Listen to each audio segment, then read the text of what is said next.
So good morning and welcome to the SwissCore CNR collaborative event on European cybersecurity challenges. I'm Otto Brun, advisor for innovation with SwissCore, and I'll be moderating the first part of this event, and then I'll have support for the moderation of the last question and answer part of the event by my colleague Rahel Beiland. In terms of practicalities, we ask you kindly to keep your microphones on mute and your cameras off, with the exception, of course, of our speakers and panel members. It'll avoid any interference. There's been a small change to the program.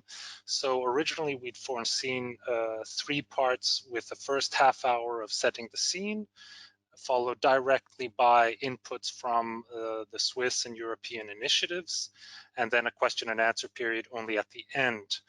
Martin Übelhör of the European Commission sadly can't stay until the panel at the end. So any questions after his presentation, which will take part in this first section, are welcome in the chat. And we'll take those directly after his presentation, which will end at around 10:30. So yeah, other practicalities, as I mentioned, we invite you all to use the chat function to comment and provide questions for our speakers, or just to say hello to your fellow participants. There will be a dedicated question and answer period in the last 40 minutes or 35 minutes now, if we have some questions immediately for Mr. Übelhör. So hopefully there'll be plenty of time to address issues of interest to us all. The questions in the chat will be moderated and relayed to the speakers by my colleague, Rahel. So we're excited to have with us today leaders of the cybersecurity research and innovation community from Switzerland, who will present ongoing initiatives in cybersecurity research and innovation, and also at the European level. They'll talk about their goals and priorities, their activities, their partners, and how new partners can engage and collaborate with them. In this first part of the webinar, however, we have some distinguished guests who will set the scene for us. We're pleased to welcome member of the European Parliament, Claudia Gamon. We're pleased to welcome also Martin Übelhör of the European Commission, who will present the policy landscape. And we'll have our esteemed colleague and Science and Technology Officer from CNR, Angelo Volpi, as well, to give some welcoming words today.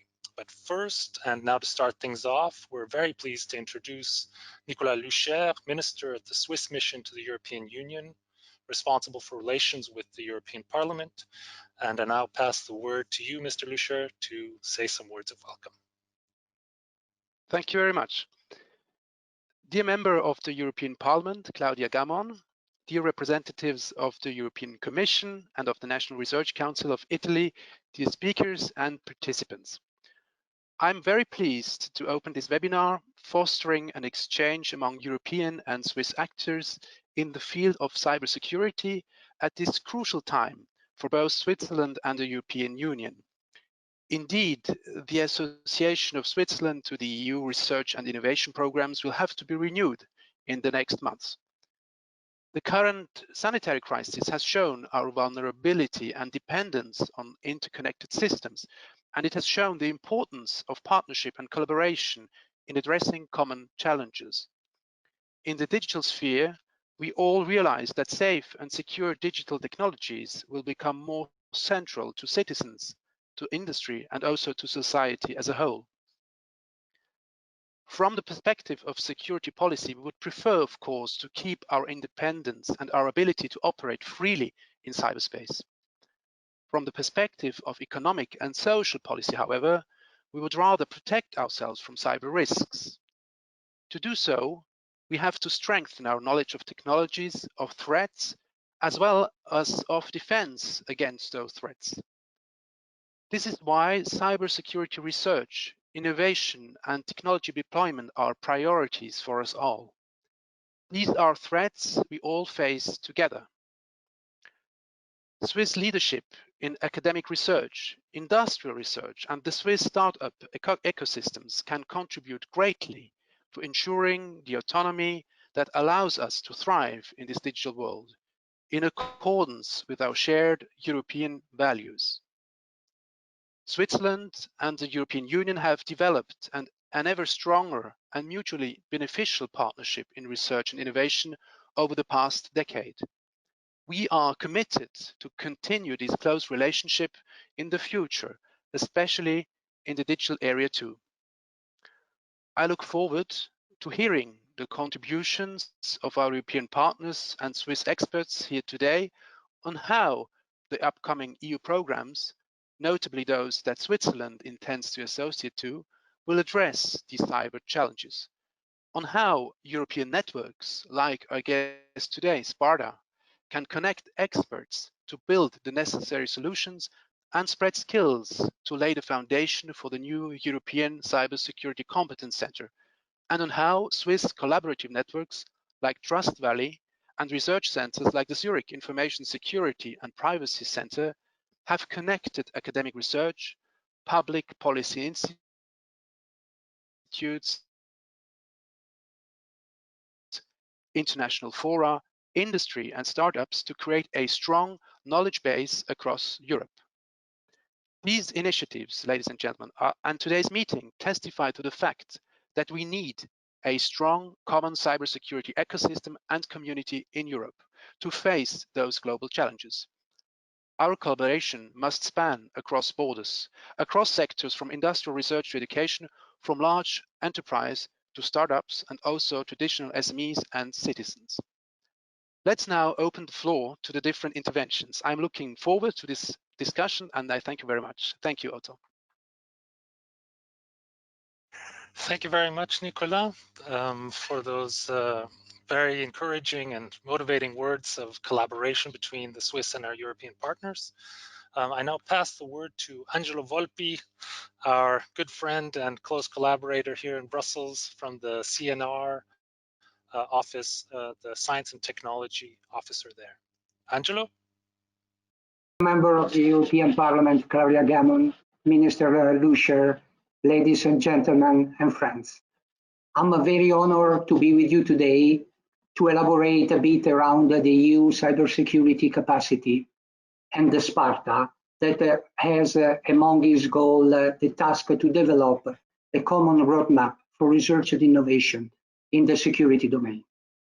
I'm happy also to celebrate here the stronger collaboration between CNR, the National Research Council of Italy, and the Swiss innovation ecosystem in artificial intelligence and cyber that can help European institutions to pool the best competencies and the resources to guarantee the security and the privacy of the European citizens.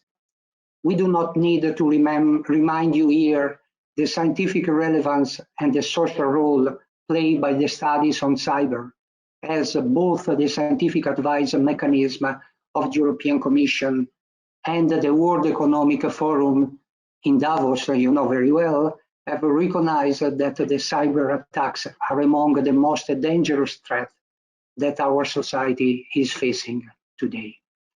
I wish to take this opportunity also to stress the role played by CNR in the Italian and the European cybersecurity scenario, role that in the last 10 years has been appreciated at the highest levels.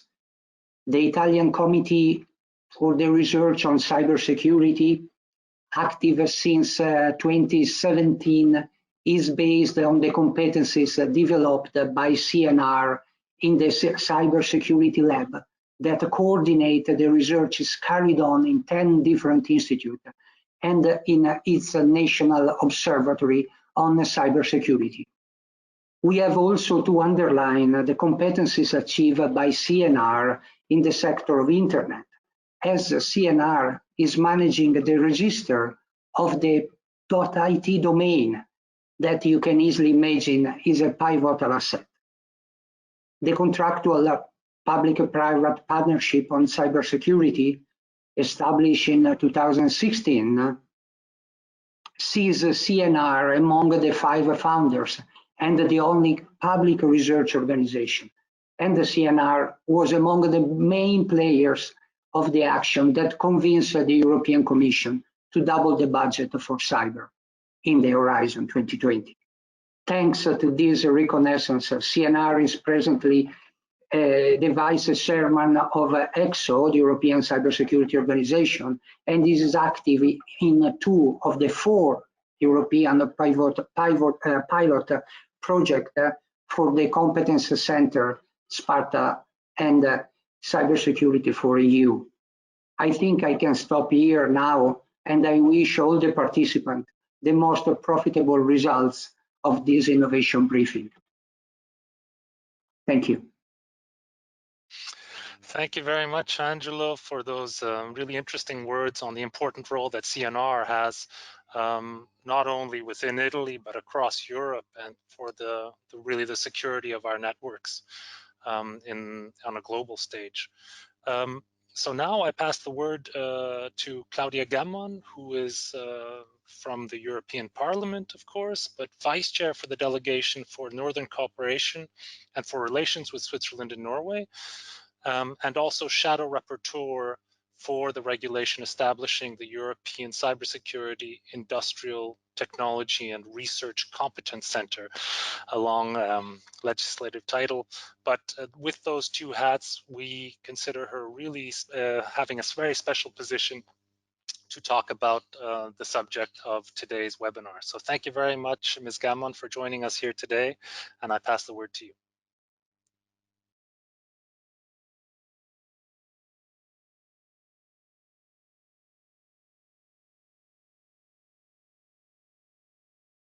Okay, now I guess you hear me. Well, thank you very much for having me. Thank you for the very nice words. And I want to thank you for giving me the chance to participate in this panel. I am sure that I will be saying many things where Mr. Übelhör will provide some further information after that. I'm here to talk about the Parliament's perspective on cybersecurity and what we think about what will be coming up in this legislative period. But I guess he will go into much more detail than I will, so maybe I can be a little bit more political about it. I want to thank Mr. Lüscher also for his words in the beginning. There's a couple of things that I wanted to pick up on where I agree very much on. As was said, my name is Claudia Gamon. I'm an MEP for the Liberal Renew Europe group in the Parliament from Austria. And well, this obviously won't be news to you, but cybersecurity is becoming more and more important. Why? Because we're using more and more technology that makes it important for us to not only be vigilant, also as legislators, but to see cybersecurity as the cross-sectional policy topic that it actually is. It's relevant for not just making cyber policy, making technology policy, but it has become relevant in all sorts of ways. And I think that this year has shown many more companies and many more citizens the importance of keeping their own cyber workspace safe. For example, let's just look at schools that had to do remote working for most of the year. I think this counts as one of the topics where we haven't been talking about cybersecurity enough, but obviously cybersecurity is also important to education, just to name one of the many, many, many topics where we have to see this as a cross-sectional policy topic. We as MEPs in the European Parliament are very much convinced that we can only overcome these challenges if we work together and see this as a truly European topic and a topic of European relevance, not just for the member states itself, for individual industries, for individual companies, but it is a topic of European security, is a topic of European resilience, and we should see it as such. Scattered regionalism in cybersecurity would not do us any good. So we have to talk about how we can use the European sphere to really strengthen our competences in this way. In general, I would say that the European Parliament is rather happy with the goals that the von der Leyen Commission has set out in cybersecurity, and I want to talk about a couple of them. For example, the cybersecurity strategy that is coming up, the plans for the joint cyber unit, which should provide this structured and coordinated operational approach with mutual assistance mechanisms that are very important in times of crises at a European level, and to build trust between different actors in the European cybersecurity ecosystem. And I want to underline this here with the goals of the Joint Cyber Unit, because building trust will be one of the most important steps in order to go towards finding truly European solutions in this area. There will also be, there is a union security strategy that aims at building capabilities and capacities for early detection. That is obviously very important in this field. Builds capacities for prevention and rapid response to crises, and focuses on results with the right rules and tools. We also have ENISA in Europe, and I don't think that we should forget it. And the Parliament has always been very much focused on strengthening the role of ENISA.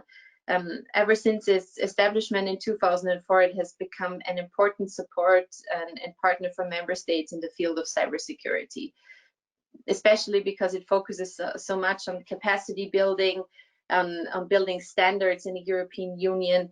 And ENISA can come over as a support mechanism and system if member states are to be attacked. And it helps build the cooperation between European member states. You will see that I keep getting back to the cooperation between member states because I do think it is key. The question is, how can we build institutions, regulations, frameworks that actually foster and institutionalize to some point this cooperation that is needed? What will also be important is the revision of the Network Information Systems Directive, or NIS Directive, as most people know it.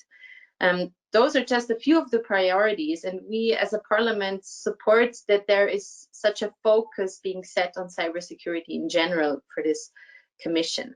But now onto something concrete, and to just say a couple of words about the Cybersecurity Competence Center that has been mentioned before, from the point of view of the parliament, obviously, which should always be said in advance.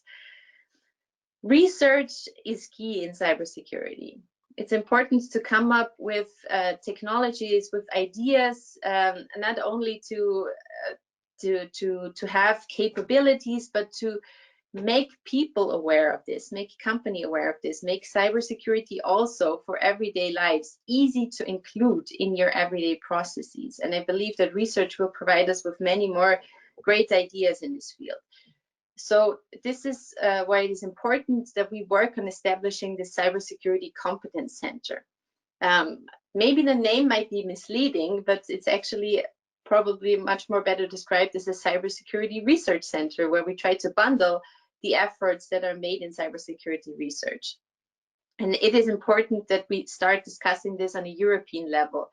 I come from the field of research policy, and in research policy, more is more, and there's always more on a European level. It is always better to find common ground in research, because our institutions will be much stronger if we deal with this on a European level. The idea that the Parliament had from the beginning on was, first of all, to include the cybersecurity community, those that work in the field of cybersecurity every day, in defining the research priorities that this center should focus on. And the other point that we wanted to focus on from the beginning was to have a structured approach to this new institution with a management board and advisory board, and the advisory board that would mainly represent this cybersecurity community. We are currently in the middle of negotiations, trilogue negotiations, and in general, I think that everybody that works in this field, in this case, the Parliament and the Council, have the same goal. We have different views on how to get there, which is also not new for Brussels, I guess. To make a couple of points of what we agreed on so far is just the tasks and objectives for this new center. And we also agreed that there must be input from the cybersecurity community. The Parliament would like to have this through this scientific advisory boards. The Council would prefer a more decentralized approach. Obviously, that's now a very detailed discussion. But I think it's important to underline that always before a finished product is announced, there is obviously a lot of debate on how to get there. This is what we're currently debating about. And there is a lot of work still needed. especially when it comes to commitment to the center in terms of money and financing, which is also a common topic of debate in Brussels. We're not new to that. And the European Parliament believes that it's very important to have a strong financial commitment. It's kind of weird saying this because this goes for so many other topics where it's important to have a strong financial commitment. But personally, I have seen this many times that it sometimes happens in the field of research that everybody agrees that it's important to invest money. But when it comes to the question of who's putting the money on the table, people tend to be a little bit shy. But here, it's not just a research topic. This is a topic of how can we build European resilience to protect us against cyber attacks, to protect our citizens in their everyday lives, to protect our energy systems, to protect our lives in general. So it's important to make this commitment strong because research will be key in finding the solutions that make cybersecurity work in everyday life. So maybe as a final remark, since we have representatives from EXO and Sparta here, I think we as political decision makers should be aware of how important those public-private partnerships are, especially in the field of cybersecurity, because this is not just an academic topic, this is not a theoretical topic. It's important to have input from the people that try to make cybersecurity research work on a daily level, to produce market-ready results, to work with the people that try to bring this to the market. And it cannot be financed by public money only, because we are fighting for every euro in research to be for it to be put where it needs to be. But there is also so much to gain in finding synergies about the knowledge in general. And this is where I think that working together in cybersecurity research will provide us with so much more in the future. So it's important that we get the work on this competence center done. It's important that we can provide you with results as soon as possible. And personally, I will be very happy to hear from Mr. Übelhör about his point of view about the Competence Center and to provide us with much more details after my very more general political remarks. So thank you very much.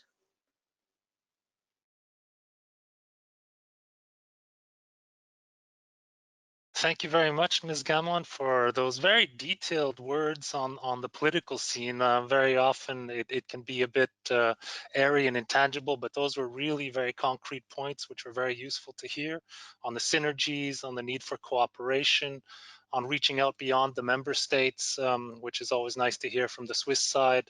And there are, of course, many synergies between our respective ecosystems. And of course, we're facing the same common threats. So you already very well introduced Martin Übelhör and how his input can really complement what you've already said. So just to introduce Martin Übelhör briefly, he's head of sector at the European Commission at DG CNECT for cybersecurity, industry, and innovation. So I pass the word now to Martin Übelhör. He has some slides there, which you should see on your screen. And Martin, you'll be able to move through the slides yourself. So I pass the word to you. Thank you very much. Yes, hello. Good morning. Thank you very much, Otto, Ms. Gamon, Mr. Lüscher, Mr. Volpi. Thank you very much for the invitation and for the possibility today to speak to you. My greetings go out into cyberspace and to our 92 participants at the moment.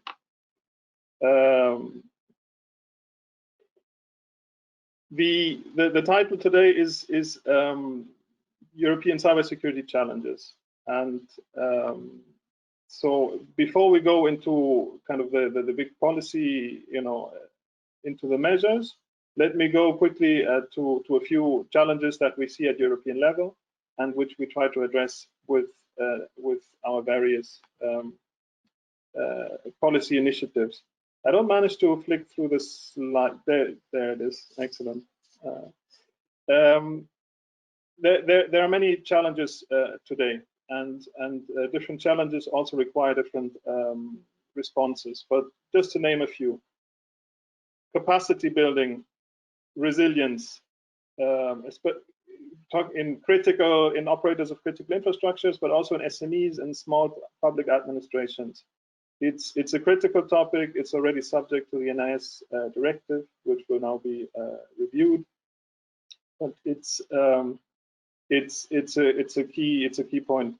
On the operational side, information sharing, joint analysis, joint response, coordinated response to incidents. This is crucial. We have the CSIRT network. We are working on a proposal for a joint cyber unit. Again, this is really crucial for our security. The whole issue of supply chain security, and of course, we all know the 5G debate. It's really crucial that whatever, also our the producers and manufacturers of European products and services, that the components that they use are actually safe. And if they're not safe, it can be because of malicious intent, but it can also simply be because of flaws, in the code, which are out there and which are being reused in the software. Artificial intelligence, the Internet of Things, they will expand the attack surface. We have now much more devices which are online. And that is not only the brave new world of the digital sphere. It also carries risk. There's a very particular issue with the advent of quantum computing. We're actually facing a threat to the cryptographic algorithms which are currently implemented in many products and services. So we also have to be very conscious that we need to basically continuously upgrade our defenses there. There's skills, the skills shortage, in particular, the kind of particularly vulnerable organizations and SMEs. And then commercialization of research and development, and the deployment and the uptake of the latest knowledge, and both of kind of the best and best cybersecurity practices, but also at the kind of top level, to have the highest cybersecurity skills and cybersecurity solutions actually also enter and make it to the market. So as I said, different challenges require different solutions. So I'll stay more closely to the challenges I've mentioned last. Just to say that in terms of the cybersecurity industry, we're in Europe, we're lagging behind. There's not as much venture capital, in Europe for bright new ideas and bright new projects as there is elsewhere in the world. And there are not many, large and capable companies with a really European, multinational European footprint. On the good side, we have excellent academic research. We have excellent research institutions. We have a large landscape of entities which can contribute. And also, not last but not least, we have the PPP, the Public-Private Partnership on Cybersecurity, with our counterpart EXO, which has in the last 4 years done a tremendous job in creating ties and structuring a European community for cybersecurity technology.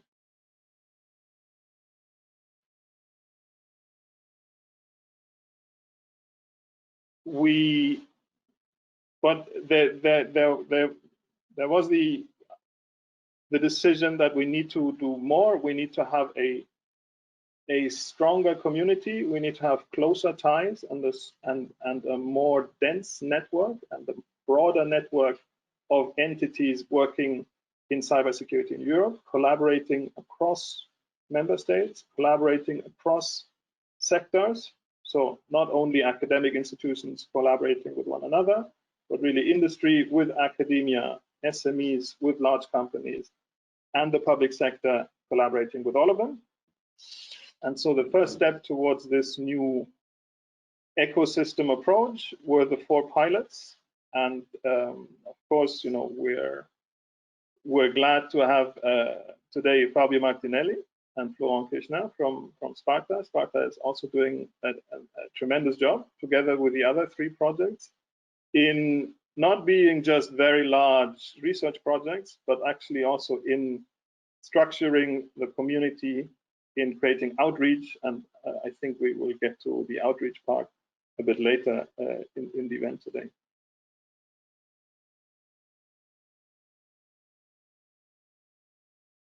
So based on those, with this starting point, we propose the cybersecurity competence and center and network. I'm trying to move the slides again.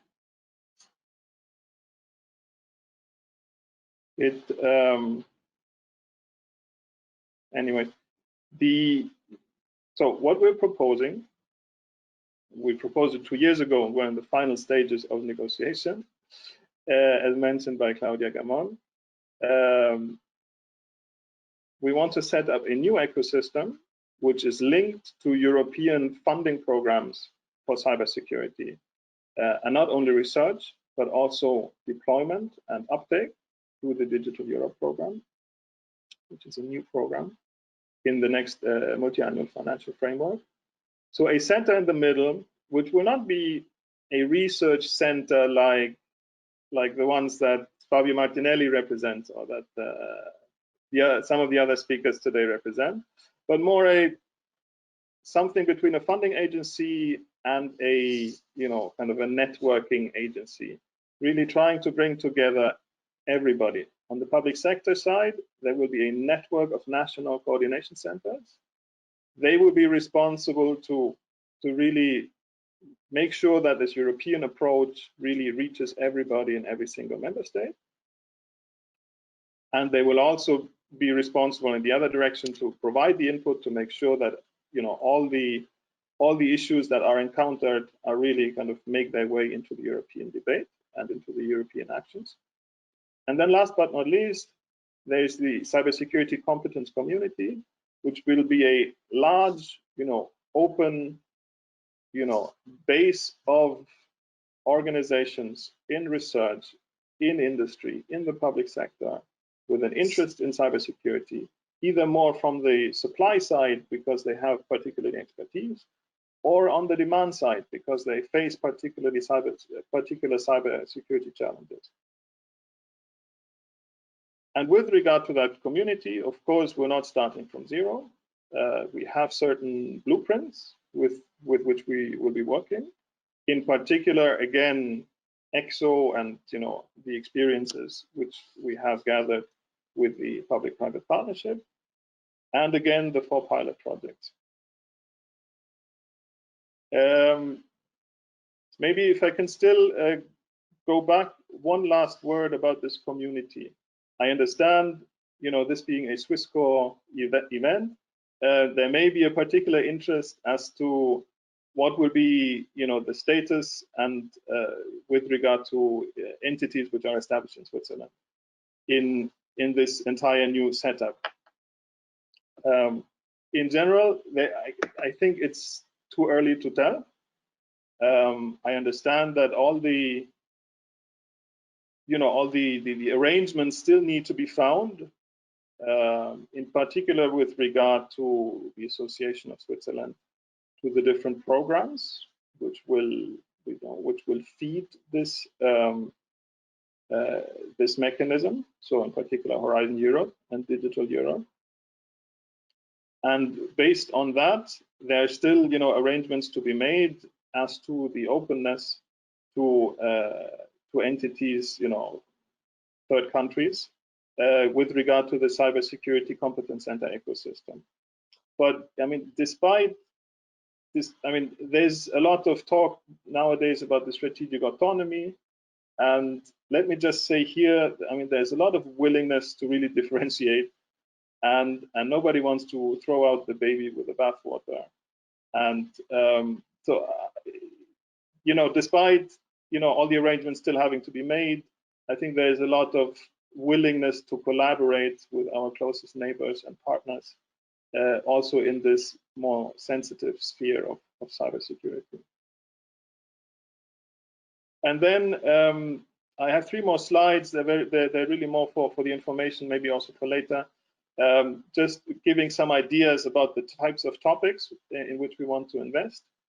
So what you see here currently are current research topics, which are currently being evaluated, and these will be projects which we will be funding shortly. And then in the future, we will have the Digital Europe program, which is really about the uptake and the deployment of cybersecurity knowledge. So for example, we will support SMEs to undergo security certification for their products or for their services. Or we will support, operators which fall under the NIS directive to comply with the obligations and to make the most of the measures that they have to take anyhow.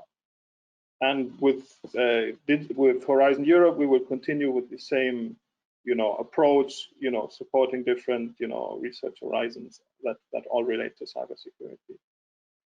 With that, I thank you very much for your attention, and I'm very sorry that I will not be able to be here for all the rest of the event. Ms. Gamon mentioned it. We're currently in the process of finalizing negotiations between Council and Parliament. There's there are a lot of meetings to be had on that. So, but I should be glad to have answer a question now if there wasn't. Thank you. Thank you very much, Mr. Übelhör, for that really useful overview of the future research, innovation, and technology deployment actions. And also the few words at this kind of very unclear time on the possibility for entities, for instance, from Switzerland to really integrate these future networks. Maybe one quick question, which will also be a kind of segue towards Fabio Martinelli's upcoming presentation. Maybe you could say from your side a couple of words about the connection between this future community and these pilot projects that currently exist. So how those members will then be rolled into the future community? Yeah, I mean, the question is spot on. Huh? I mean, the idea with the 4 pilots, and hi, Fabio, great to see you here also on the screen. The idea with the pilots is really to experiment with this new approach of, creating this denser network and having a broad outreach beyond individual projects. So, according to the regulation, if you want to become a member of the community, you basically need to go to your national coordination center, which they're currently in the process of being set up, and basically they need to, they will have to kind of vet you, but I think it will not be a kind of too kind of onerous procedure, hopefully. And then you become part of this community, and again, for us, the blueprint of this community are how many people we have in the pilots altogether. I think we have maybe around 200 entities currently across the 4 pilots, and we have around 250 entities in EXO. There's certainly more entities who will be interested, and certainly many more which should be interested in getting the latest cybersecurity knowledge and support. So that, I mean, this will be the community, and then this has to be filled with life, and with that we will again not start from zero. We will work with the preparations that have been done by the pilots, in particular then when it comes to research roadmaps, or when it comes to sharing certain assets or sharing infrastructures, when it comes to really gathering the top expertise on very particular topics, whatever dual use, coordination with the defense sector, just to mention another example. then there will be, you know, in-depth kind of work within this community around these topics. And again, we will not start from zero. We will pick up where the pilots and EXO are today.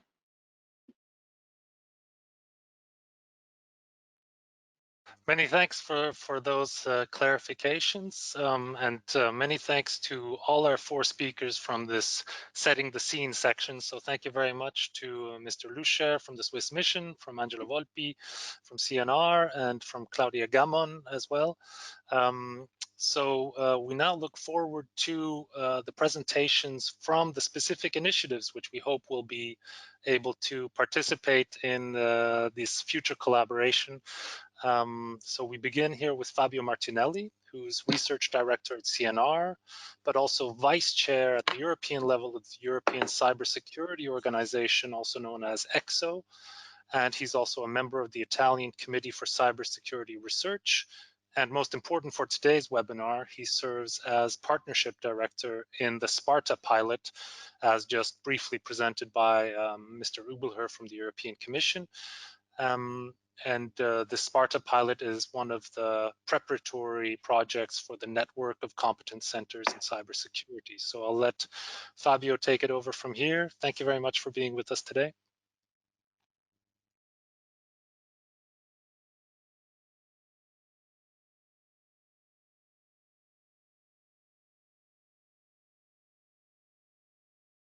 Thank you very much for the invitation and for giving me the opportunity to present the Sparta pilot about the cybersecurity competence network, in particular its partnership program that I manage.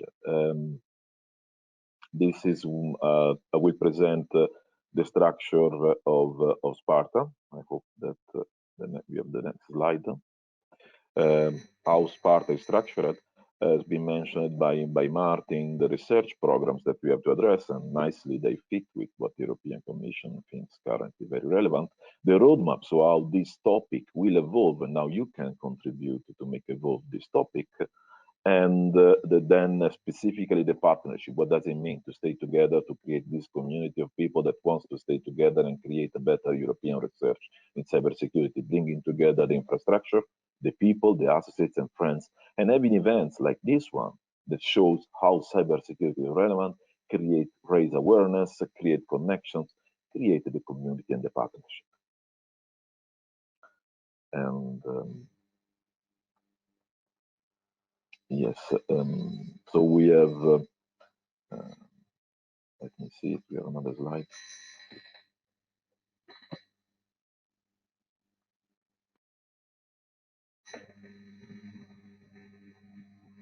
So the next, I don't see the next slide on the structure of the project. So in any case, we have a strategic direction that is the project coordinator of Sparta is Florent Kirchner, and Sea, that is the speaker of the panelists. I think that I went quite ahead.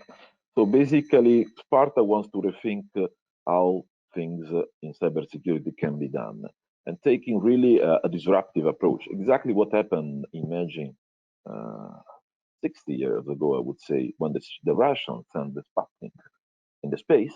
So they sent 80 kilos of bare metal in the space. And what the Americans were shocked, and they started to think something totally different. They want to surprise the other. They want to build something that would change the play. And if you send 80 kilos of bare metal in the space, what do you do? Well, I send 80 kilos of human body 400,000 kilometers from the space and get it back. This is basically what they did, what they wanted to do. So they started to think big, and then they had to plan the mission, the milestones, the different technologies, because you need 10 years to achieve this. And at that time, it seemed impossible, but they put these kind of challenges ahead them, and they achieved them.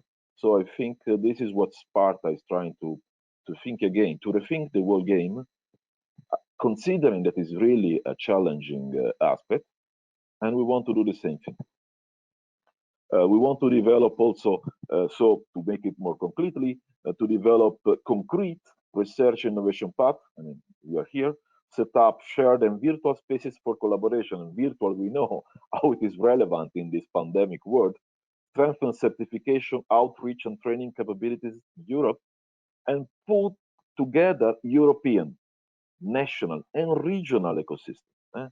It is there, and clearly, in order to strengthen the overall European strategic autonomy, and today's meeting is exactly to cooperate with a Swiss strong scientific and innovation community in cybersecurity and to create the links for further cooperation.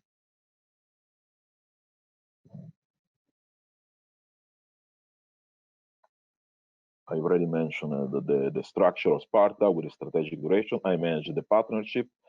Claudia Ecker managed the roadmap. Then you have the ethics, the awareness and training, dissemination and certification. These are, let's say, the main big activities. And then you have the specific research programs. I will explain the 4 that we initially selected and the mechanisms that we use to select these 4 programs. But again, I want to stress a difference with respect to other initiatives like CSA, support action. This is an operational network of people doing research. We have the budget. The Commission gave us the power to define the topics and gave us the budget to address directly those topics in a collaborative manner. So it's different from other associations, I would say, as EXO, that is mainly an organization. And I have experience in both here. This is the work package structure. I will skip this. Basically, I mentioned what we have. And let me stick in this. The approach of Sparta is to have strong national ecosystem, bringing together the national stakeholders, government, research and technology organization like CNR, the academia, and the industry, and the clusters, the digital labs, all together to develop strong national ecosystems to be coordinated by a strong European network with a competence center. I mean, very aligned with what the Martin said and member of the European Parliament, Claudia Gamon said. This is part of the partnership. Unfortunately, just 44 partners. I mean, we see the ambition of the Commission is to reach 600. So how we do this? With a partnership program with different levels of involvement and commitment, trying to make an organic growth from this set of actors to a really an interconnected and fully operating community using infrastructure and people and networking capability.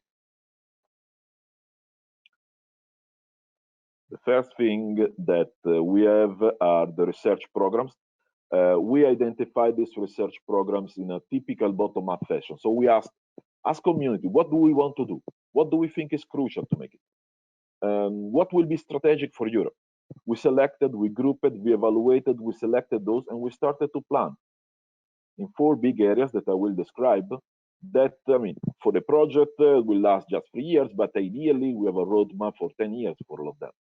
And clearly this is just the beginning. This was for the 44 partners. But then if we grow more, if we make 100, 150, 600 community, what we should do more? And then we create a bigger roadmap. There is a specific activities for the bigger European roadmap. Let me now focus, however, in these 4 programs. And not surprisingly, the first one is about full spectrum cybersecurity awareness. If you want cyber threat management, getting information, knowing what's going on at all the levels, at the cyber level, but also the political level. So the use case here is the election interference use case. We know cyber is not just the digital world. The digital is everywhere, and in politics, we saw 2016 with the elections in the US, but this is going on everywhere, every time. So this is a big area, is information sharing, cyber threat sharing, and we are there, we are ready, and this is the T-Sharp program. The other big area is CAPE, continuous assessment in polymorphic environment, that is basically how to develop security engineering for life-changing systems, for evolving systems, for supply chain, if you want, and the use case and of certification and use case of this are vehicular networks, for instance. Another autonomous cars is clearly something very relevant. And then, as been mentioned by Martin, but we were there already 3 years ago when we selected this topic, and IoT security, so a high assurance intelligent infrastructure toolkit, how do we manage the billions of devices that are around the house, from our cameras, from computers, cars, laptops, and smart buildings, is, for instance, the use case here developed by people at IMT in Lucca. And then, as we mentioned again, artificial intelligence is also one of the topics of this bilateral CNR SwissCore event, cybersecurity and artificial intelligence. Also, we believe is a crucial area, but we need to build artificial intelligence that is good for cybersecurity, at the same time, cybersecurity for artificial intelligence, because we need to avoid that the algorithms that use the data to define and to solve new problems are polluted by this, and so they are, let's say, prone to adversarial machine learning attacks and all this kind of things. So we want to trust the artificial intelligence to understand what's going on in many directions. So these were the four basic large programs we were targeting. But then we have inside a road mapping program, something that collects the information from the 44 partners for now the more than 100 associates and friends, and identify for this bigger community, which are the research and innovation elements, challenges that we need to tackle for European cybersecurity capacity, and in order to retain digital sovereignty and increase trust in products, services, and infrastructure. Trust has been mentioned several times by the MEP, Claudia Gamon, and by all of us. Trust is crucial. We have our program, and we follow the JRC taxonomy. This, I think, is very useful. The European Commission issues this taxonomy more for the market and innovation aspect, that could be adapted also for research aspects. So you have the cybersecurity research domain, the proper research topic, cryptography, security engineering, data security, and so on and so forth. But then you also the application and technologies, IoT, big data, edge, fog, and you have the application sectors that could go from energy, finance, health, maybe defense, and so on and so forth. So having this three-dimensional space, you can have a sort of landscape of what's going in Europe. And this is what we did in Sparta in one of our roadmaps, analyzing at national level all the national roadmaps, which are the current challenges for them, and what we could do together at the European level, filling the gaps and so on and so forth. This is a continuous action that we are specifically doing at CNR inside of the Sparta roadmap program. And clearly, thanks to the work of Claudia Eckert at Technical University of Munich, Thomas Jensen at INRIA, and the overall roadmap committee, from the 4 initial areas, we selected many more topics that we think are of interest, and I'm pretty sure in the subsequent talks we'll listen to that, like user-centric data governance, quantum information technology has been mentioned by Martin, next generation computing architectures, 5+, or call it 6G networks. We know how it is relevant from a technological as a key enabling technology, and also from a political level. We all know the situation. And autonomous security for self-protecting, self-healing systems, and trustworthy software and operating systems. And then you have also security and safety co-assessment and many of these things. This is, again, is not the whole story. It's just what emerged from the many meetings we are doing, also meetings with assets and friends. So not just this with the 44 partners, but also with the overall community. And there is the opportunity that you can contribute, go to the Sparta website, go to roadmap, suggest a challenge. And in this phase, we are putting there a questionnaire for prioritizing all these. You should tell us, you from the community, what you think should be more relevant from 2 perspectives. One, European digital autonomy, and the other is clearly pandemic. I mean, we know cybersecurity is crucial, and we know we need to act in this moment. When you work at home, things are changing. So we need to have a specific thought in this, and we immediately reacted as Sparta to disaster. Let me now go more into the partnership aspects. I already mentioned partnership means bring people together, bring infrastructure together, and work. The first things are the infrastructure. We want to bring together the 44 partners' infrastructure in a workbench, tools that allow us to work together. We plan to have a cyber range where to train people, and this will be done in cooperation also with the 4 pilots Martin mentioned. I mean, we are one of the 4, and we want to cooperate. The European Commission is helping us to cooperate, compete and cooperate, compete for the best, I would say, and cooperate. And the cyber range, we are cooperating with Concordia and with others and with ECHO to create one that is shared by all the pilots. And then virtual education centers, how you bring people together, lectures, and we know how virtual lectures in this moment are so crucial in cybersecurity. We have also a cybersecurity skills map in Europe that is there in the website. So if you have your curricula and your university course or master course, put it there. It is a way to have a sort of European landscape on education and training. And then we have the partnership program. Today, we want to have, as I mentioned, we cannot have just 44 partners that sign the grant agreement. The community is bigger. We want to reach the overall community, and we want to have this associate program. So people, and this is one of the crucial concepts, people that cannot sign the grant agreement with the Commission or don't want, but still they want to do cooperation with the 44 partners or among them. And so we have these two levels of commitment, two levels of trust. The associate, that is someone that really will develop something in cooperation with the Sparta partners, having a real effort, like developing a research activity, developing an event, providing a tool, using the tool, and attending the meetings and giving feedbacks to our roadmap. And the friends, this would be the associates, that where they have, let's say, a stronger commitment, more effective commitment. And then you have the friends, just people that, in some sense, just want to be aware what we are doing, want to give some suggestion, but not with a formal or strict commitment on some activities to be done. And these are the two levels of trust that we are building. After in the first year was the associates, now we are building with the friends.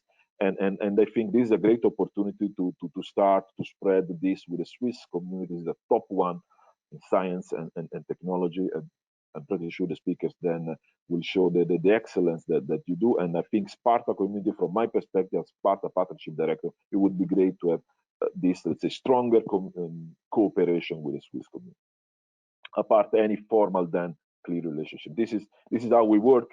14 European member states, but we are growing. 44 partners, more than 90 associates and friends. It's not automatic to become an associate and friends. We receive more than 150 requests. We are just keeping things growing in an organic manner. Usually, you work already with a Sparta partner, and this will be your champion in advocating your role inside the role.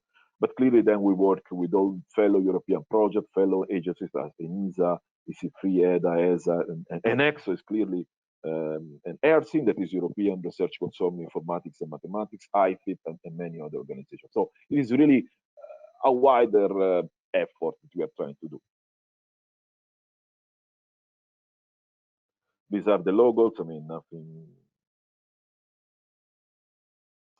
The benefits, I mean, are cooperate with the roadmap, with the events, with the research programs, with the communication. We have a great communication team that helps to spread the activities that we are doing, and hopefully to work with the JCCI. As you see, we can work with incubators, territorial animation, competence map on training, certification industry. I think exactly what you are doing at Swiss level with your organization. I can imagine Trust Valley and for sure ETH for the research innovation. And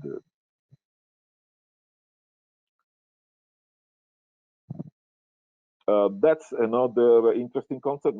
Sparta Monthly Associate Workshop. Today we can consider as part of it for the Swiss community. So we wanted all the times, each month, to go in a country, physically, honestly, physically, and spread the notion of the competence center in general. This has been already explained very well by the introductory, I would say, speakers, very well, and spread Sparta to make stronger national communities, to contribute to our roadmap, to our activities. Today, Switzerland, so let's say November, we already are planned in Luxembourg in December. We already have planned one in Portugal. I mean, all of this will be virtual. You can attend by everybody. But the idea is that we go there, we explain Sparta, and the local community explain your local interest.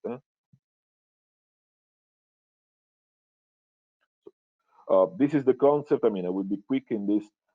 As I told you, we have different kind of partners for all the countries. Each country here has different philosophy. Italy, I can tell you, as I mentioned, we are already the main research organization, the two consortia of university, the main governmental agency, and the main Italian champion, it is Leonardo. We were just looking internally at Italian level end users, and this is what we did. as associate and friends, we look from energy, transport, this kind of end user sectors, because this is what we need at the Italian level. Other countries can need different kind of things. And so when we bring all the things together, you have the associates, and I hope now you can see the overall picture where each national ecosystem is much stronger with many more stakeholders. And this is what we want to achieve. Strong national clusters, strongly connected at European level. The brokerage event is what we do, where we try clearly, to make new project proposal together. We did one in June with more than 120 people, where the associate and friends could be there, propose idea to work with a national and European level with the Sparta partners or among them. We made many project proposals for August call. Let's see the outcome, we'll know in December, but this is clearly a main instrument to strengthen the cooperation, because the initial budget is there, but as Martin said, we need to work closer to make better proposals. The next one will be 2021. We hope to have this time someone from Switzerland, and clearly this, when the Horizon Europe program will be clearer and we know which kind of, let's say, of topics we can address. And again, I'm here just to promote the concept of partnership. And at European level, this is what I did. I create several working groups. For me, it is crucial to bring people together. Okay, first of all, we have travel grants. It sounds odd in this period of time, but when we thought this program was really okay, we don't have current budget for associates, but we want to have them at our events. We want to ease the networking. Now we do networking in a different way. It is easier, I would say, less effective, but let's go on in this way. For the future, I hope that by the mid of 2021, we can have yet physical meetings, and we can have Sparta days and brokerage event all together. In any case, I think here the interesting part is that in our community, really, we don't have just scientists or innovators. We have also, for instance, the hacking community, the Yes We Hack community. We want really to have a wider audience of the activities we are doing, because we think we need to involve all the kind of stakeholders that are around. So contact Raina if you want to, if you are an associate and friend, if you want to join. And this is the last slide I want to show before I'm over, is just the set of contacts that are there. The entry point for the Sparta partnership, and the one that is pushing this concept. But then you have the project coordinator that is here, Florent Kirchner, and Sea. Obviously, you have the scientific director, Claudia Eckert, and the roadmap activities, Claudia and Thomas, and the 4 program leaders. You can approach them directly. And the joint infrastructure, Raul Orduna Urieta, and the great job on dissemination done by Inov in Portugal. So all these are players. This table is here. First, once you become associate and friend, for doing this, just send an email to contact@sparta.eu or join, and we will start the procedure. We'd really love to have people in our community from the great Swiss one community. Thank you very much. Thank you very much, Fabio, for that great presentation on Sparta's different initiatives, all your activities, and your openness to new partners, and in particular to Swiss partners. So really, if you're in the audience and watching this, do not hesitate to contact Sparta and Fabio, which looks like a really attractive network also in terms of all the goals you're trying to achieve. So thank you very much, Fabio, for those inputs. So that's from the European side. Now to look at some of the Swiss initiatives in this field. Fabio talked about the need for all stakeholders to be involved. And now for our next presentation, we'll have Srdjan Capkun from the ZISC, which is the Zurich Information Security and Privacy Center, where he's director.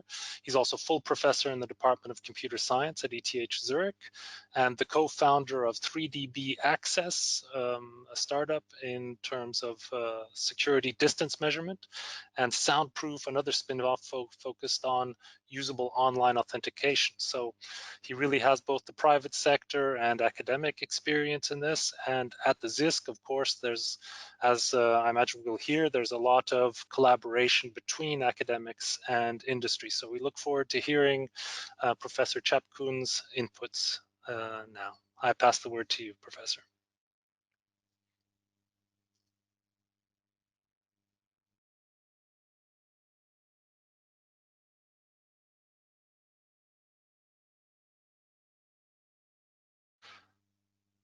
sorry, Srdjan, I'm not sure if people can hear you.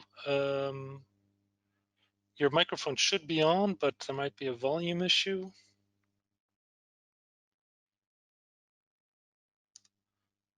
Can people hear Capkun? Hello? Professor? Yes, now I can hear you. Hello, can you hear me now? Yes, yes. Hello? All good. Okay, now it works. So, yeah, thank you for having me and for this opportunity to present the activities of the Zurich Information Security Center. This is my second slide and one of my favorite slides showing where we are today in terms of information breaches. You can go to this webpage and play with it. It's actually quite remarkable how much data is being stolen every day in the world, essentially, right? So by any kind of breach due to either vulnerabilities of software or due to some procedural issues. So this is so each bubble gives you roughly the size, and you can also play with the criticality of data and also the type of data that is being stolen.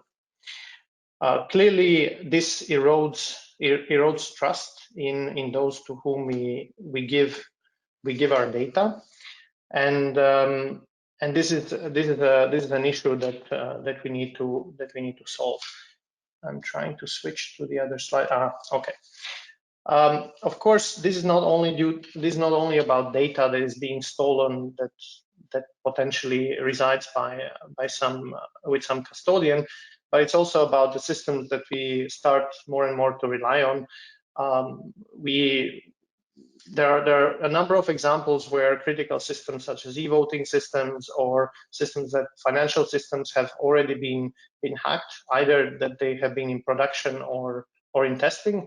And this is something that really erodes our trust, our confidence in the democratic institutions and also financial institutions. So I don't think anyone at this stage would be fully ready to put the entire government online without any sort of brick and mortar backup solutions, right?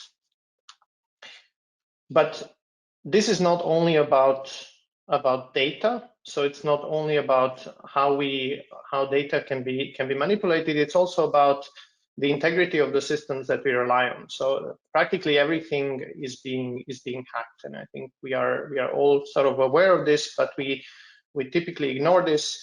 But cyber physical systems that do not only collect data but actually actuate. So they're actuators like self-driving cars, flying cars, drones, pacemakers, which might save your life in some time in the future.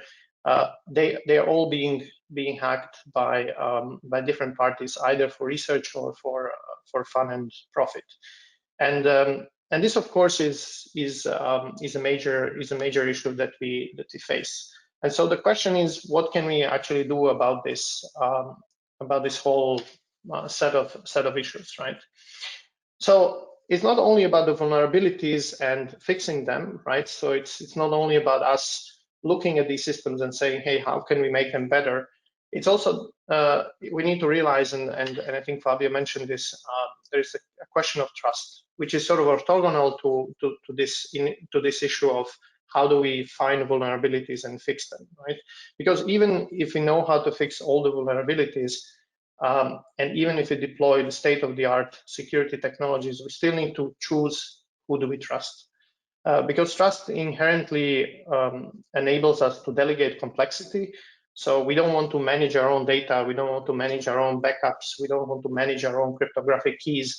And therefore we delegate those. And we delegate them to some entities, and typically to those that are the most convenient and that offer the best user experience.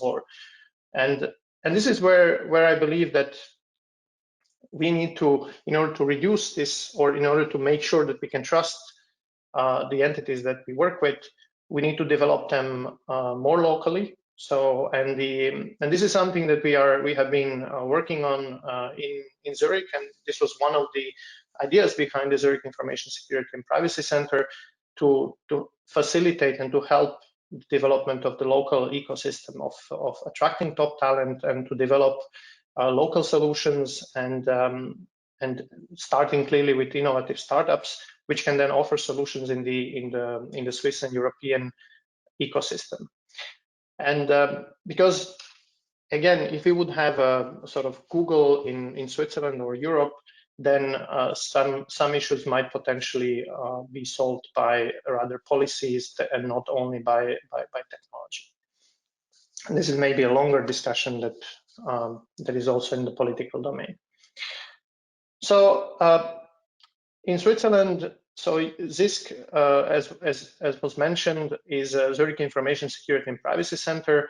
And this was the first initiative of this sort in Switzerland. It started in 2003 already, and it's located at ETH Zurich. I will say a couple of words about this, but there are actually other initiatives in Switzerland. More recently, our sister school, EPFL, also created a Center for Digital Trust. I'm sure one of our next speakers is going to say something more about this, where dear friends and colleagues organized a similar center to the one that we have in Zurich. ETH also has a Center for Security Studies and the Risk Center, which are more policy oriented. And also more recently, in the last couple of years, ArmaSwiss, which is sort of a part of the Department of Defense, organized a set of research labs called the Cyber Defense Campus, which also does open research on a range of security topics, as the name suggests. So let me tell you a little bit about ZISC. So as I already mentioned, ZISC was founded in 2003, and it was founded essentially. We had one security professor back then at ETH. Today we have more than 10 faculty working in cybersecurity across a wide range of topics. I don't think there is a particular topic in cybersecurity that we don't cover these days. And we have more than 100 PhD students and postdoctoral researchers working on a wide range of technical topics. Now, what is important is not only the number of students and faculty that we have here. What is also important is this strong collaboration with industry and also society.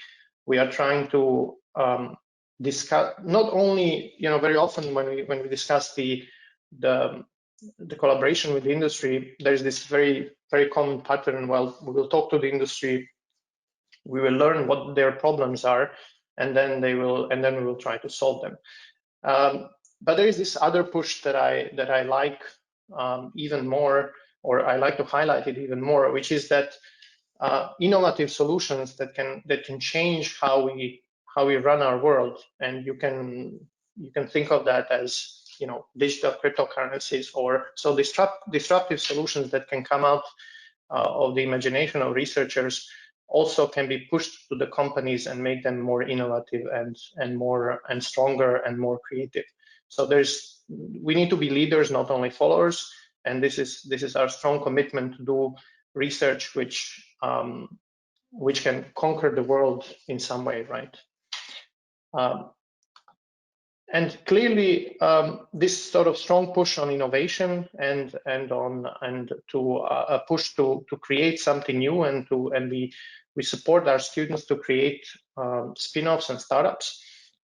These are only a few spin-offs that emerged directly from our center that are operating now as companies. I will mention a couple of examples later, and we are very proud of our students for taking that step, because they are, as I mentioned, pushing innovative solutions to the market and making this world more secure. So clearly, these are not the only spin-offs and startups in Swiss security scene. This is a very nice cybersecurity technology startup map that I got from one of our partners, which shows you a set of companies, so different companies that contribute to different aspects of security in Switzerland. And these companies are, most of them have some connections either to EPFL or to ETH Zurich, even if they haven't directly originated from our center, but they are somehow linked to our students or or to our faculty members. Clearly, our main goal there is on the Swiss market also to contribute to the development of the talent and through the educational programs. And when it comes to the educational programs, we have a number of educational programs also jointly with EPFL, like a cybersecurity master's program where students can cross the Swiss Röstigraben, so across the boundary between the French-speaking and German-speaking Switzerland, and take courses across two campuses. And this has started almost 2 years ago, and it's running with success. But maybe something that I found to be extremely valuable is the continuous education program, where we have people from the industry who want to catch up on the latest trends in cybersecurity, or just happen to have a role in cybersecurity and want to update their knowledge. They are participating in our cybersecurity programs in the continuous education, and I think this is extremely important to ramp up not only the talent but the awareness and also the knowledge in this space across the industry sector.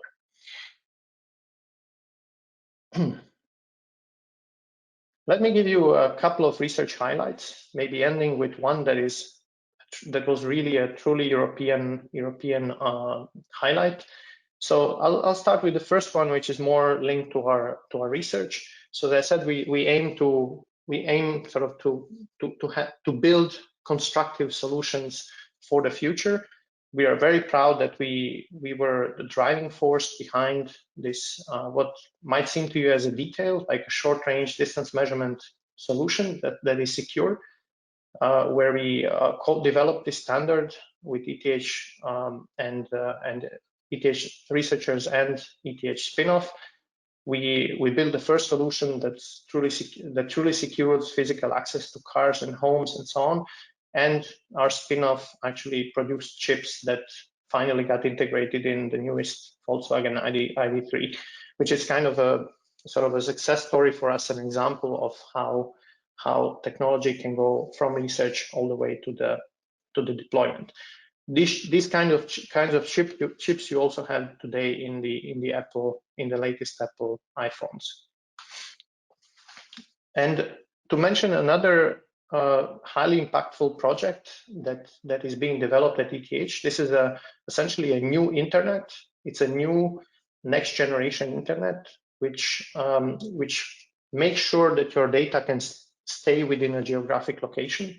For example, if you would want your data to remain within Switzerland or within France, this kind of a solution can make that happen.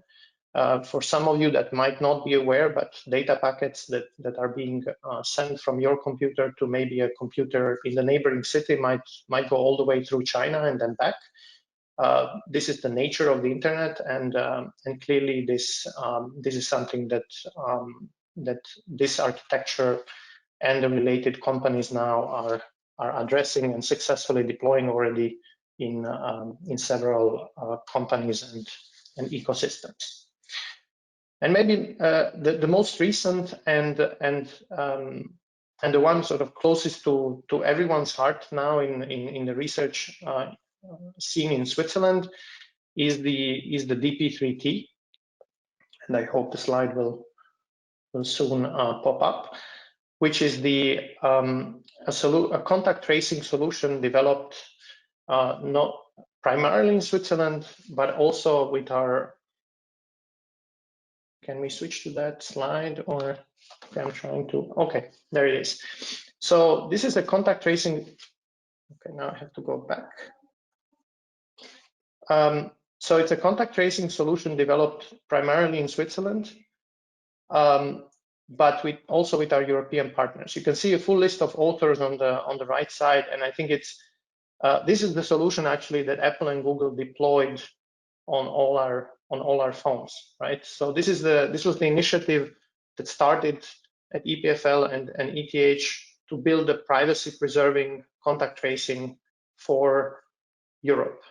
And we got together with a number of European partners. It was a fully bottom-up approach where we discussed and organized through the networks that we have in order to deliver a solution that would protect users' privacy while making sure that people can digitally contact trace in this pandemic. And the push was so good and well accepted that finally Google and Apple took this design and implemented it within their operating systems, making it essentially globally available. Now, this was an extremely fast project, right? From the idea to the prototypes and deployment, it took only a couple of months. Of course, there's a lot of goodwill that was generated because people wanted to contribute in this time of a pandemic to help the society, but it shows that one can create truly European solutions and deploy them even at extremely high speed and even entirely over online, right? I mean, most of these people never met in person. And this is essentially my last slide. I hope that I gave you a very quick overview of what's happening in Switzerland and in particular in the Zurich Information Security Center. More you can find on our web pages. And thank you again for having me. Thank you very much, Srdjan, for that great presentation. And it's interesting to see how certain themes get echoed in the different presentation in different ways. Your emphasis on trust, as the member of the European Parliament, Gamon, mentioned, as well as Fabio just before you. That trust is really a fundamental prerequisite for this to function. And then this interdependence and virtual circle between developing skills through continuing education, combined with the research agenda and innovation agenda to ensure that these technologies actually get deployed. And then a wonderful European project at the end showing how collaboration can really create important social improvements like this contact tracing app has done. So yeah, we're running a bit behind time. Of course, feel free to add some comments and questions in the chat. We'll have time for a couple of questions at the end. Before then, we have our last presentation from Lennig Pedron, who's the director of Trust Valley in Switzerland. So from the other side of the Röschki-Graben, from where Srdjan was speaking. So in Western Switzerland, she advises and trains audiences such as police, prosecutors, but also the younger generation when it comes to cybersecurity. She's the founder and president of the international NGO ICON, which is dedicated to digital trust, cybersecurity, and emerging technologies, and also represents ICON at the Council of Europe. But here she's speaking with her hat as director of Trust Valley in Switzerland, and we look forward to learning more about this new initiative on the Swiss side. So you should be able to control your presentation, and yeah, I see your microphone is already activated. So I leave it to you, Lennig. Yes, thank you, Mr. Brun, for the introduction. Sorry, I will be too fast. Dear ladies and gentlemen, I'm pleased to be with you today to introduce the Swiss digital trust ecosystem with the Trust Valley initiative. The Trust Valley is a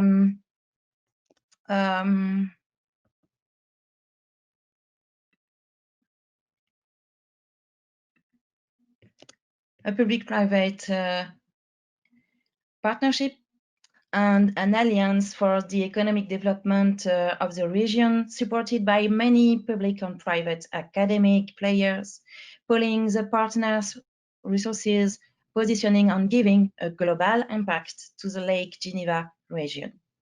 Government with canton, confederation, academic institution, and captain of industry, both local and international, have joined forces to co-construct this center of expertise and encourage the emergence of innovative projects and concrete projects. Cooperation is based on the influence of the unique ecosystem related to innovation and networking of regional players in the field of digital trust and cybersecurity.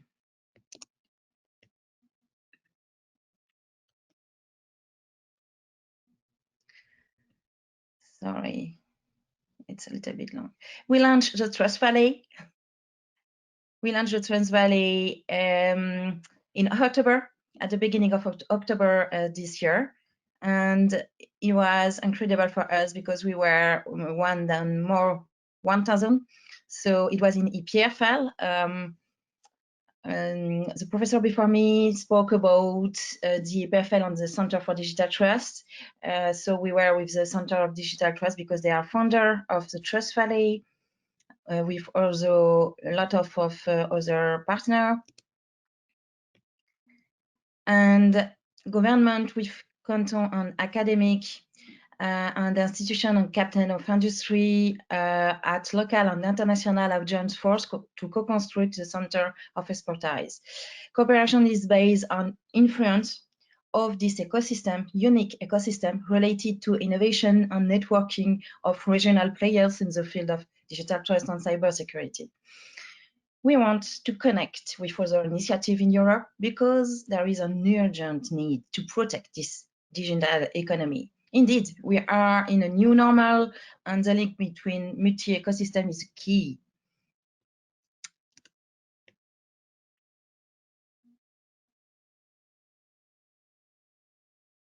So it's all about the context. The situation is really different in this year with the first lockdown and all what we understood about the COVID-19 to date. About the other things, what is very important in the Trust Valley, it's the context. Because why Western Switzerland as a center of excellence? We have more than 500 greatest experts, and there is really a need of talent in Western Switzerland about digital trust and cybersecurity. We have also more than 300 companies as startup for sure, but also SME and large group. It's really a cutting-edge technological expertise internationally.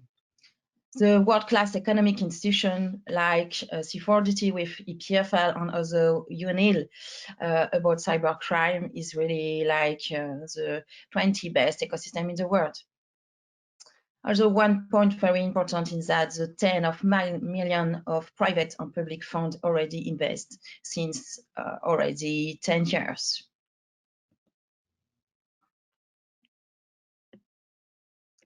Here you can see the map of the Western Switzerland about digital trust and cybersecurity. You can see that we are very close from each other because we have a center with Lausanne in EPFL and the other one are only 1 hour each other. So we have also the Geneva area with the international side. It's really incredible to have an international side with Geneva on the other side, all about technology side. Just a point about the Valais and the Sion and Sierre about IDIAP is it's also a big hub about digital trust and cybersecurity. At this time, Trust Valley is beginning by the Canton de Genève and the Canton de Vaud, State of Geneva and State of Vaud. Is it an historical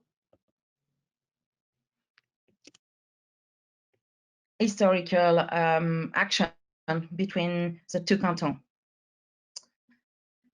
So what we can see here, it's all about our founder. So the first one are government with the two cantons. After we have some economic, six academic with EPFL, HES, Graduate Institute, and UNIL, and University of Geneva, University of Lausanne. Also, we have the GCSP, Geneva Center for Security, and some very high-level industrial with LK, HGS, SECPA, and Nagra Kodelski. The initiative, the Trust Valley Initiative, is hosted by EPFL Innovation Park. It's a park with a lot of big industrial, like a laboratory with Nestle and the other, like Logitech, and also a lot of startup and SME. It's so long, sorry.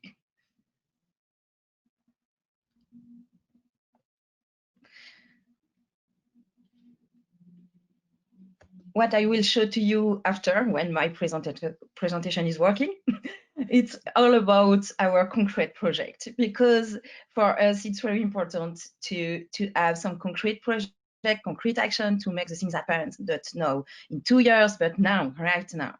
So here is some more partner. They came with us this year only. It's like the Cyberspace Institute.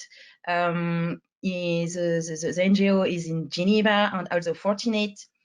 PwC, Signum, it's a Zurich bank. They are on the Tooth Valley, but also equivalent and the other. We have also the Transport Lausannois. It's all about mobility in the Lausanne area. It's very important for us to have SME also. Here you can see our strategy. We are science-driven innovation with 8 fields of application. With agri-food, health, finance and insurance, mobility, education, industry sector, democracy and humanitarian, and TC. And on the other hand, 8 areas of expertise. The first is all about cybersecurity, is really the base. And we really want to be cyber by design. After, you have cryptography and data protection and digital information, forensic and resilience. For example, with University of Lausanne, they are very high level, worldwide level on forensic. And also artificial intelligence with PFL, software verification and security, and smart contract on blockchain. One point about internet governance, it's a very worldwide place about internet governance in Geneva. So it's for us a big thing to have these 2 cantons working together. Is really a new way to go. We never see that in another area, for example, for agri-tech, agri-food or other domain. Here you can see our mission and our vision. Our vision is about promote and connect public and private players active in the field of digital trust and cybersecurity with the aim of innovation, facilitating the attraction on the all about talent. Is very important to play about talent at this time, because the market on cybersecurity is really high. Encouraging the creation of startup and implementation of collaborative projects like pilot and among actors of the ecosystem. We have 6 missions. The first one is about referencing. You have seen just before I show you a map, and we work on the segmentation of this map, and we know that we have a little bit less than 100 startups in the Western Switzerland about cybersecurity and digital trust. So it's very very high number. After, we have promotion. I think for a cluster, it's classic. Networking too, it's really classic about a cluster. But the next mission is about project. What is very different on this side? It's about the giant laboratory. What you can understand about and keep about Trust Valley, it's about our project. We work on pilots, and I will present one of them to you just after. And another pillar, it's very different. The other cluster, it's about talent. We really need to work with academic and with the market to find the way to go. And at this time, what we have seen is that the market is not compliant to the academic training and the other. So we are working on this for the next year. And after, you have the hub. We have at this time 6 hubs. So also like EPFL Innovation Park, Y Park in Yverdon, also Biopole in Canton de Vaud, Campus Biotech in Geneva, Fangit, and the last one is Square One. It's about the economy of trust, but it's a private initiative of CIGPA. It's our founder. So let's go on demand project. it's really like that, the Trust Valley, because we have some fund about making marketing, coordination on all, and the other way is about on-demand project. So the first one is about agri-tech, agri-food by Trust Valley. The second one is health by Trust Valley. Next one will be next year about talent. And the last one is about Tech for Trust. Tech for Trust is a program of acceleration startup, the first Swiss startup acceleration program in the field of digital trust and cybersecurity. At the first year, the first year was last year, and it was really a pilot, a POC plus. And the Canton de Vaud, State of Vaud, invest in this project to say, okay, we have a very good startup, very nice, but we have to help them to go to the market. So it was really a success. So this year is the second edition, and we are working on a different format. So we have 5-month acceleration program with more than 20 promising startups innovating in the field of digital trust and cybersecurity. It's a hybrid program for sure with the situation. Open to Swiss and European startup. It's the first years that we open the program to European startup. It's a high quality contact, so peer-to-peer, mentor, coaches, partner. It's very important. We took a lot of time to make that happen. For us, what is very important is to humanize the digital world, to speak with other humans, not only about technology. And also we created an advisory board to select participants and winner. Why an advisory board?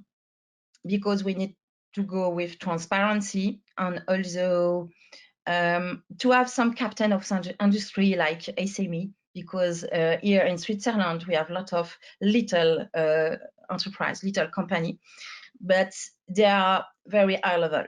And we are very lucky because a lot of our captain of industry are now in our advisory board to help our startup to go to the market. And in this kind of winter, in this kind of situation like that, that we have to this year, it's really incredible to have this kind of ecosystem working like that, and we are very proud of that. So Tech for Trust is a nutshell. More than 50 prestigious partners for the Trust Valley, public, private, academic. 27 startups with high potential startup from Switzerland and European hub. Other 6 different cantons, strong visibility in Switzerland. For example, last week we were in Zug for a cross valley event, and next week we will be in Zurich to meet the whole Zurich area ecosystem about digital trust and cybersecurity. And also we have more than 70 pool of outstanding experts like mentor, coaches, trainer, and speaker. For example, this week we will have a workshop about the art of negotiation, because for the startup it's very hard to finish the winter and to say, okay, I have a really great go-to-market for this summer. So here you can see the partner, because the partner of the Trust Valley are different than the partner of the Tech for Trust. So we work also with Arma Suisse and Confederation and Swisscom and the other, and also the police of Geneva. Here you can see we have this year 27 selected Tech for Trust startups. It's really a lot for us, because last year we have only 15.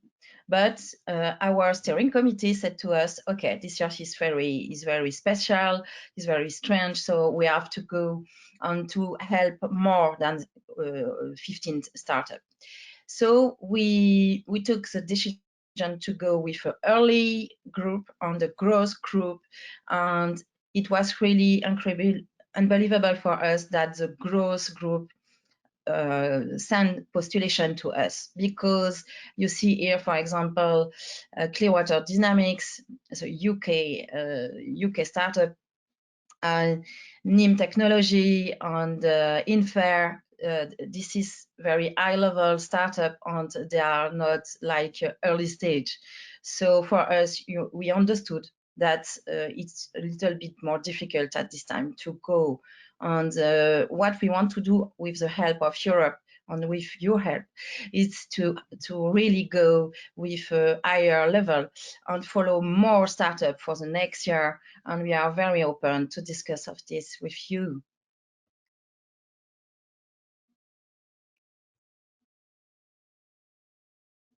Okay, just some words. Yeah, but sorry for this time, it's so long. I don't know why. Okay, the governance is 3 entities: advisory board, coaches, and mentor. So I will go faster now. And we have less than 30 members in the advisory board, coaches, and mentor. So what I just want to show to you is the timeline, because we are very straight and we have to go very fast. And we really want that our startup have a value of our program. It's really important for us. So what we want to do with that, it's after the program, we want to have some alumni and not just let go the startup alone in the field of the market. So we really want to have a discussion about how we can go with Europe and more closely. And we are working at this time in a workshop on it. And I'm very pleased and to answer to your question now. Thank you very much for your time.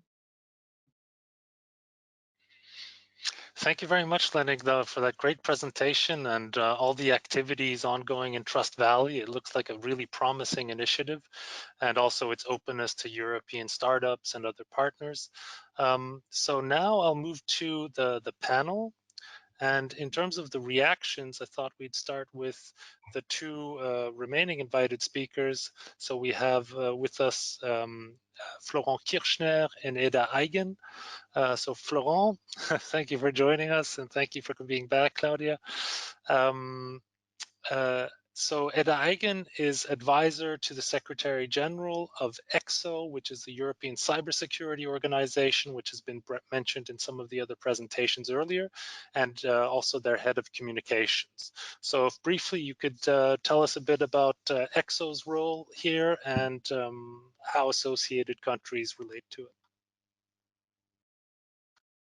it. Can't hear your, try again with the sound, Eda.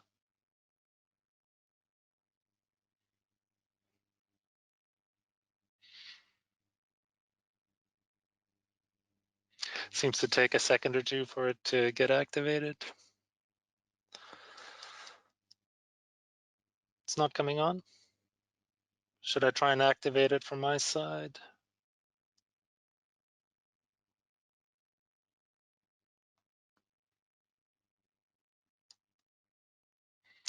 It seems to be blocked. I don't know if from the back office, Anya, you can see a way to activate that microphone. There we go. Yeah, thank you. Now. Okay, here we go. All right, we let's not lose more time. I'm sorry about these difficulties. Yes, thank you for inviting us, and thank you for giving me the floor here. I apologize. It was our Secretary General, Mr. Lüscher, who was supposed to attend this very successful event. I have to say, unfortunately, he had other engagement at the last minute, so the task has fallen on me. But I'm very happy to be here. So in a nutshell, and I would like also to thank all references to EXO by our previous speakers and panelists about the achievements of EXO, about its being a successful instrument, I think, at European level. Indeed, just to come back very quickly on the European Cybersecurity Center, Cybersecurity Competence Center, we very much support the establishment of such a center. We believe it's creating links across European competence centers and across European capabilities is key at European level. It's also important that we harmonize at European level, organize and structure our research and innovation around commonly built research and innovation roadmaps. Coming now very quickly on EXO, as it was mentioned before, we were established in 2016 as an organization to implement the public-private partnership on cybersecurity together with the European Commission. We have, as of today, more than 260 members, including several Swiss companies, such as Conceptivity, Mandat International, SGS, ST Microelectronics, as well as the Zurich University of Applied Science Institute and Applied Information Technology. We are very much happy to welcome also even more Swiss partners, companies, SMEs, and research centers into our community, into our growing community, I have to add. Within our membership base, we have, as I mentioned, we have a lot of large companies, SMEs, and users and operators of critical infrastructures, as well as national public administrations and regions. And I would like to mention here the very interesting Trust Valley presentation that we just heard. It was very, very interesting for us as EXO, and we will hopefully find the opportunity to continue to establish a collaboration with you in the future. So the core objective of EXO in 2016 was to establish a research and innovation strategic agenda under the Horizon 2020 framework program. So we did this quite successfully, I might add, and we are now working on identifying priorities for research and innovation under Horizon Europe and Digital Europe programs, which were briefly also presented by our colleague Martin Übelhör. But one thing that I would like to add about EXO is the fact that we went beyond research and innovation. We went beyond addressing just research and innovation, and we opened up our community and our work in engaging more and more, addressing several industrial issues. Today, we are very actively working on certification, and we are actually a recognized institution contributing to the development of certification frameworks together with ENISA and other partners. We are also working on market development, deployment, investments, supporting SMEs inside of their regional ecosystem. We're also working on education, skills, training, cyber ranges, as well as in focusing more on sectorial applications, including transport, finance, financial sector, and so on and so forth. So as it was mentioned by my colleagues previously, trust is an important keyword here. And we have tried in our mission in supporting, federating, and acting, we have tried to establish trust, not only in our community, in structuring the European cybersecurity community, establishing collaboration and trust was one of our, I think, most important goal as the public-private partnership. We are also very much collaborating with the pilot projects with Sparta, ECHO, Concordia, and Cybersec for Europe. I would like to point out that most of the consortiums of these successful pilot projects are populated by a lot of EXO members and companies that are also members of EXO. I think I will stop here and give the floor also to my colleague Florent Kirchner for his remarks. Thanks a lot, Eda, for that illuminating remark on the importance of trust again, which seems to be a running theme through these talks. That it's not just among end users, but also among the participants in creating a real community. So now I pass the word to Florent Kirchner, who's a cybersecurity program director at CEA. And also here, he's wearing his hat today as strategic director of the Sparta network. So if you could tell us a few words on how you think these Swiss initiatives might be able to interact with Sparta. Sure. So first, I'd like to tip my virtual hat to the event and to the organization. A very high level of discussion here, and thank you all for all your previous interventions here. I just want to perhaps give you a few ideas on a few comments on what has been happening before over the various topics that have been recapped here, and of course open a few doors on how we might interact overall in Europe, including with the Swiss stakeholders that might be interested in joining up. So you've heard from Fabio's demonstration and brilliant talk how we're intending in Sparta to provide disruptive change and to fundamentally change the way that we do research and innovation in Europe. And we build this not only from new ideas and from new ways on how we govern those actions, but also on the shoulders of giants. And I think Eda said it very well. You know, a number of our partners in Sparta are also members of EXO. They're also members of various valleys overall in Europe, of various poles of excellence overall in Europe. And so we're not reinventing this, and that's the first item that I want to put forward. We're not reinventing this because it's already complex enough, and I think Ms. Gamon very nicely and very thoroughly summarized how difficult this overall topic of cybersecurity can be, and we've seen this, for instance, by spanning through topics of government, of geopolitics. We see it touches into international law, even humanitarian efforts in some cases. We have experts, for instance, coming from the Red Cross on cybersecurity, but also journalism, education. It touches into everyday life, and whether you see it or not, whether you as a citizen is in interaction with those systems or not, there is a significant impact of cybersecurity on your life, and this is compounded by the fact that there is a significant amount of complexity here. Just to give a very small number, because it ties into trust. If you print out one of the smallest crypto library that you can find on the internet, this prints out to 900 pages.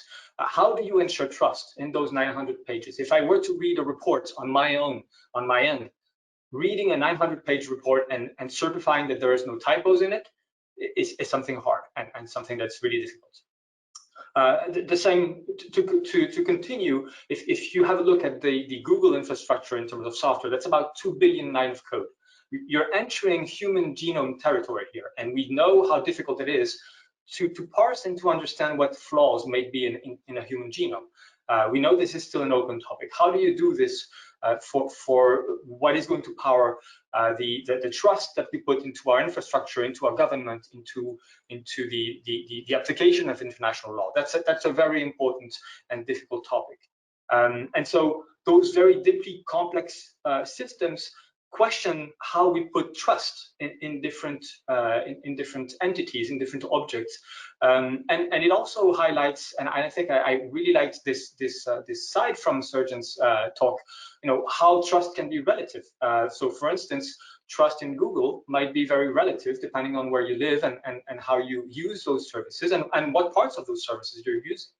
So This complexity here means that we need to have we put in place different means to go forward and to try and tackle that complexity. And here again, a strong financial commitment that was called by Ms. Gamon is I think very, very critical, but also making sure that we put together the right people in those in front of those scientific and financial commitments. That's really important. And here, the talk by Mr. Volpi shows the importance of having those very strong competence centers, including from a scientific standpoint, because we can rely on those assets.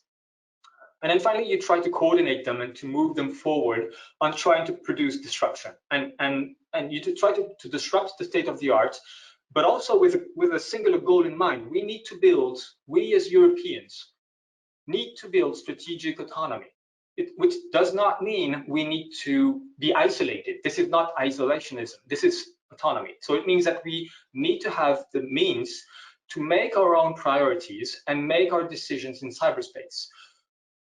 With different ways to do this, political, material ways to do this, but also in cooperation with third parties, or if need be, alone in some cases. So making sure that we drive toward these goals means we have to coordinate toward it, and we're glad to do this in Sparta.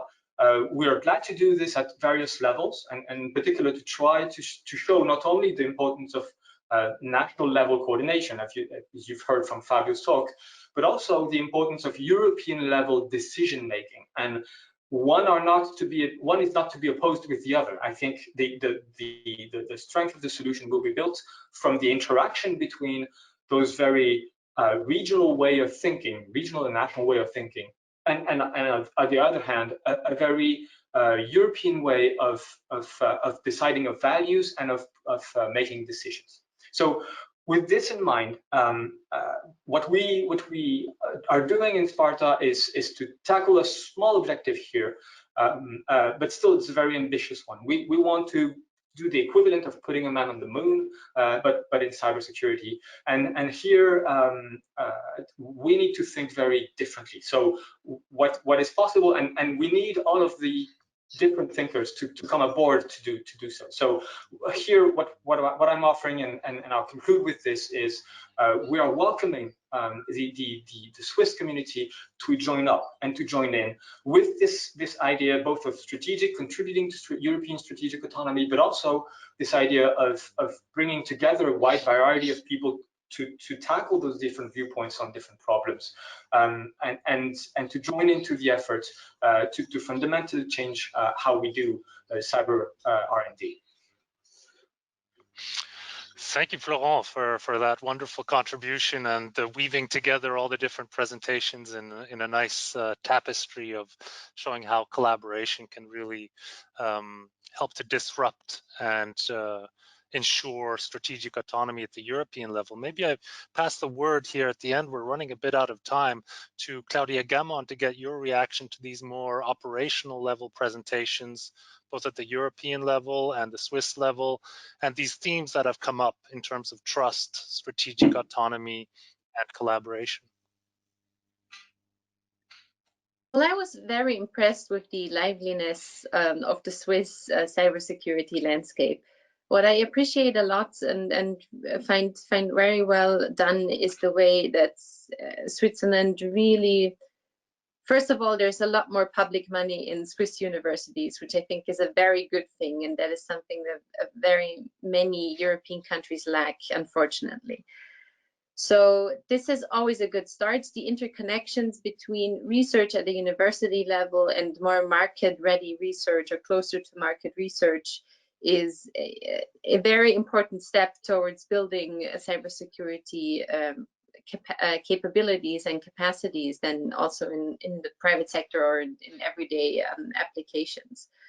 So this has been very, very interesting to see, and obviously what EXO and Sparta are doing this is all very important. I think overall, to keep it short so that we stay on time, is that even though we have to live with the complexity of the system, because this cannot be done through a top-down approach. It has to be bottom-up, and the very diverse bottom infrastructure of cybersecurity has to be well funded and well coordinated. And I think this will be a path to success in Europe, and hopefully with big contributions from Switzerland because of their very, very excellent research institutions.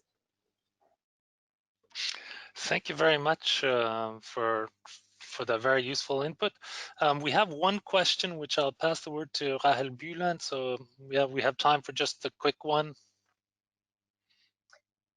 Yes, actually, I have one question to Claudia Gamon as well, whether you could elaborate a little bit on the links between cybersecurity, GDPR, and Europe's aim to become the most data-empowered continent in the world. Well, that's not really something to elaborate on quickly, but maybe an important point is, for me, as I understand it, it's a very interesting question, but I guess you could do a panel on this question alone.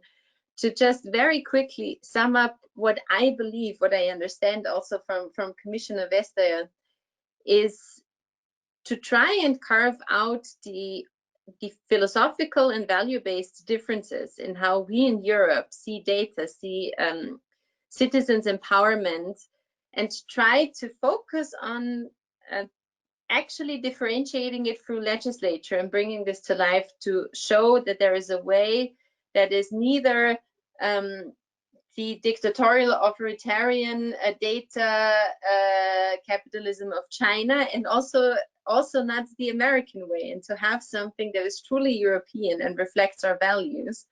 And that will be a challenge to do in the next couple of years. That's what I can say. But I think we would need to carve this out in many, many more talks. Thank you very much for that. Yeah, it's starting to fly very high, this discussion, in terms of the philosophical level now, but very interesting.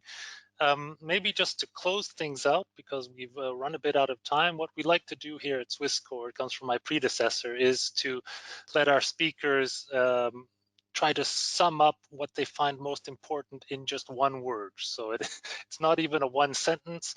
We've had certain themes that have come up today, whether it's cooperation, trust, collaboration, disruption, from Mr. Kirchner. So if I pass the word now on to you, just in one word, what you think is the most important going forward that we should focus on in cybersecurity research, innovation, and technology deployment. So it's never fun to be the first one in this kind of discussion, but let me start off on the right of my screen with Srdjan Capkun. So is bottom up one word or two words? I don't know, but essentially, I would say bottom up. Very good. Lennig, Pedron.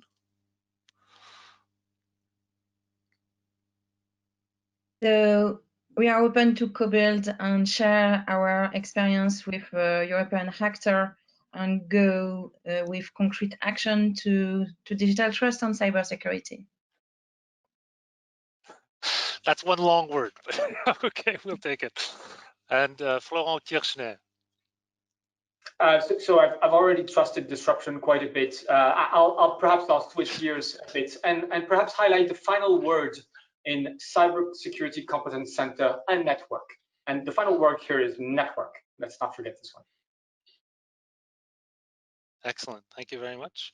Eda Eigen. Well, for me, it will be three words: public-private collaboration or partnership, whatever you want to. Okay, as long as there are dashes between the words, we'll Exactly. take these answers. Great. And again, to wrap this up with one final word, I leave the last word to our MEP, Claudia Gamon. Thanks already for all your other inputs. I think my word would be trust. And I want to thank everybody for this very interesting panel. Have a nice day. Thank you. So thank you all for your great inputs. I hope this leads to some collaborations. So we'll pass around these presentations, and we hope it creates new contacts, new collaboration, and improved trust across all these ecosystem actors. So thanks a lot very much for all your inputs. Have a Thank good day. you. Thank you.